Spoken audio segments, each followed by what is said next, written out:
fellow Toastmasters and guests, fear. They say that fear begets bravery, and bravery begets great works. All our life, we find ourselves struggling with various fears and overcoming them. So if someone says to you that I'm fearless, probably that's not true, because everybody fears something. Fear of public speaking. After all, that's why we are all here, right? To address that fear. But before that, I'd ask you one by one, in one word, what is your greatest fear in Toastmasters? Catching up with battles.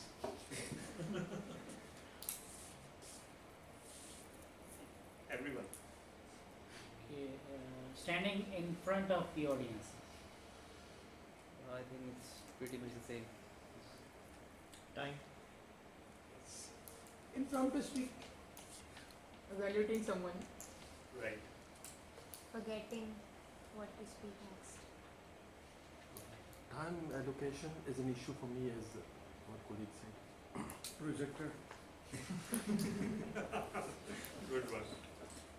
Breathing. Impromptu speaking. In order to be different, I guess, criticism, evaluation. Right. To be here on time.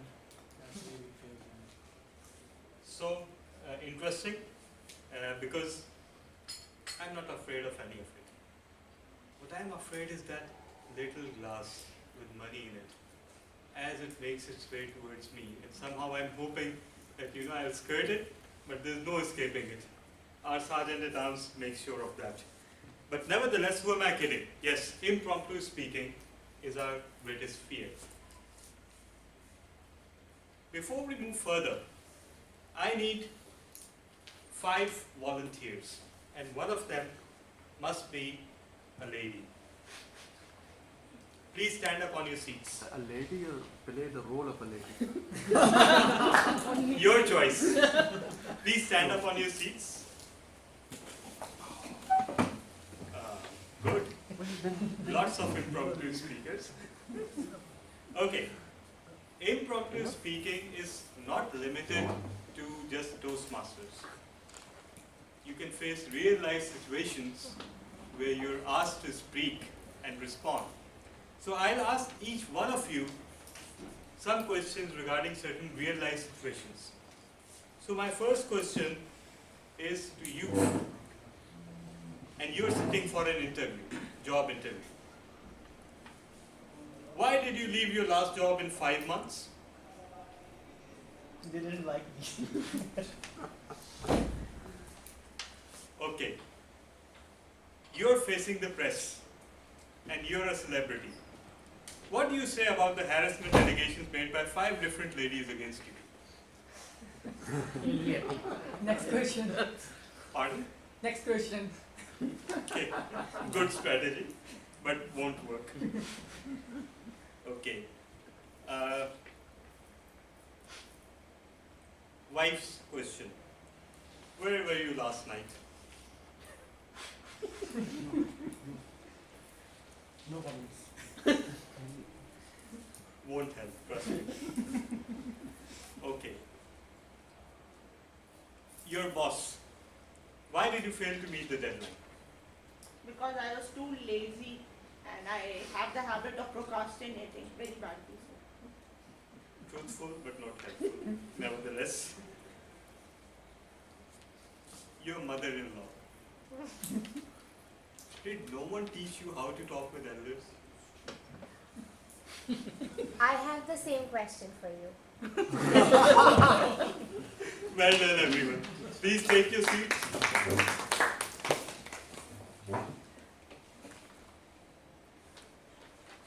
Before moving to the formal presentation, let me ask you one more question. Let me put you in a situation. You arrive on the station and the train is moving. How do you catch it? You run along with it, you match your speed with the train, and then you jump. Yep. So that's what you do with a strange audience. That's what you do with a strange question. You take your time, you strategize. So Toastmasters International recommends a 5-step plan to address any impromptu situation. First, listen. Listen to what the other person is saying, and please bear in mind, I'm not just talking about table topic questions. I'm talking about all the other situations that we just went through.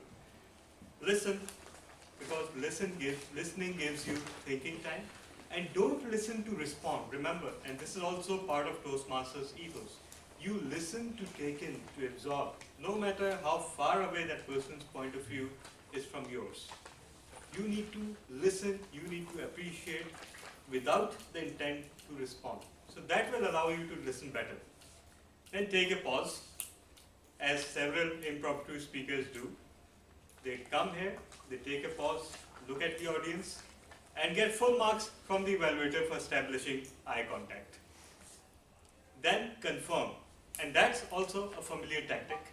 You repeat the question. What did you just say? Or if I understand, that's what you said? Or did I hear you correctly?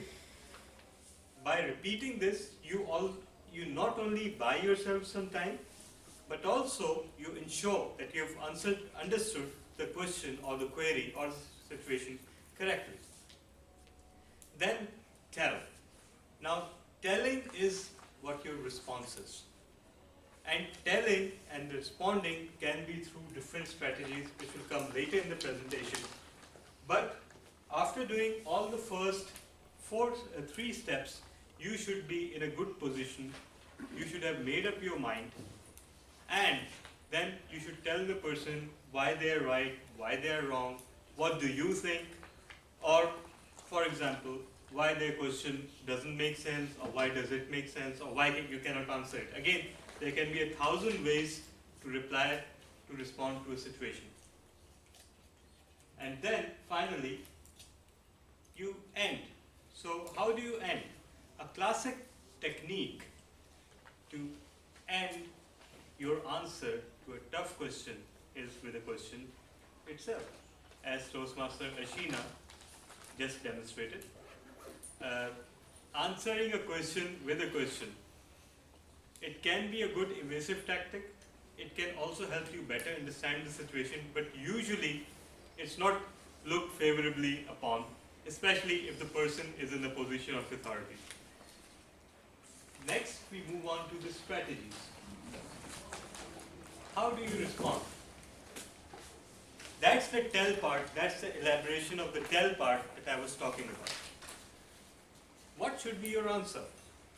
You can answer in a lot of ways. You can express an opinion. You can say that fine, you may think so, but this is what I think.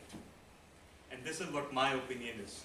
So this response will foster discussion and a healthy discussion, and perhaps allow the conversation to arrive at a logical conclusion.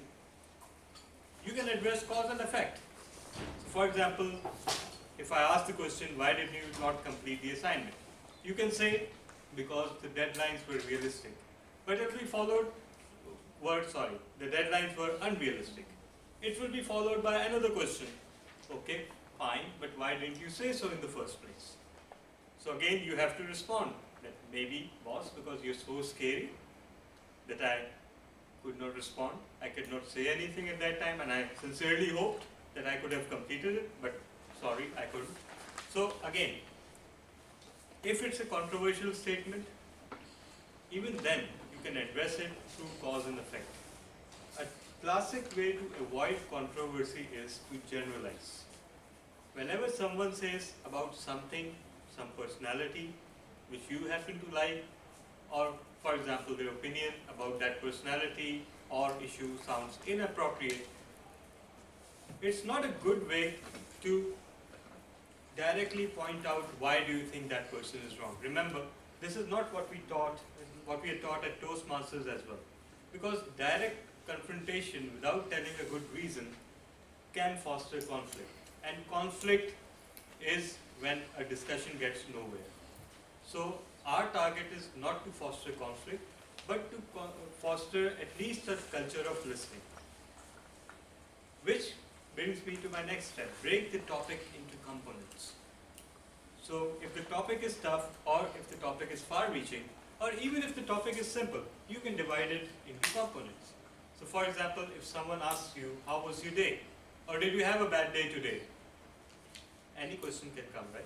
So you need to tell them that fine, okay, the morning was fine, the afternoon went fine, but in the evening or in the second half, there was a call from a client and things went ugly, etc., etc. Or for example, if you come across a mindset which you find very alien, very repulsive, even then, you can force that person to think rationally by breaking that mindset into components. Okay, why do you think that? Do you think that applies to everyone? Or do you think that applies to a certain demographic or a certain age group? Or do you think that applies to people that you have encountered? If answer to any of those questions is yes, that means that the generalization is automatically overridden. And that person will see that they might be biased because, and they're projecting their bias among the entire population. Another tactic is discuss the past, present, and future. So another classic tactic that I find myself employing quite a lot is giving a historical perspective to certain things. So for example, if someone is discussing a result of a sports match, right? Or if someone is discussing their favorite player,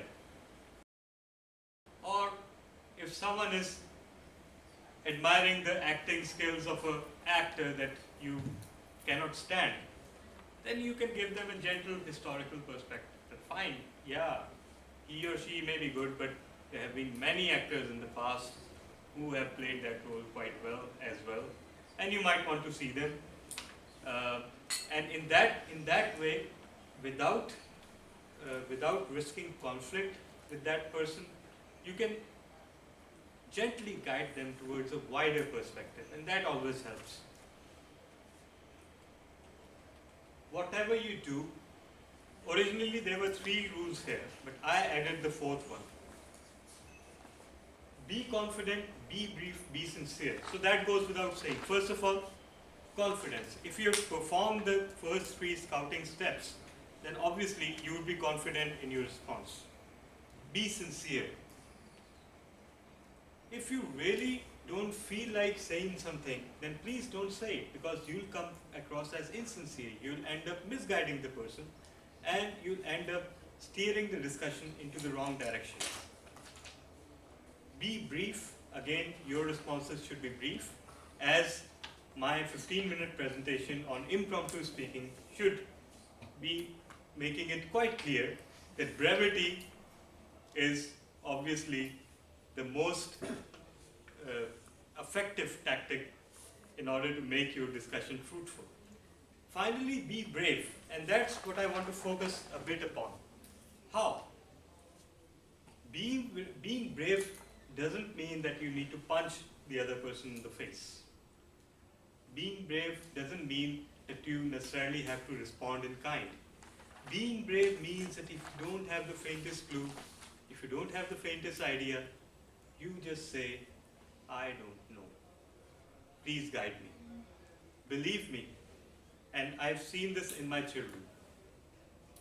It is the toughest thing to say, seeking guidance from someone. And men are famous for not seeking directions when they're lost.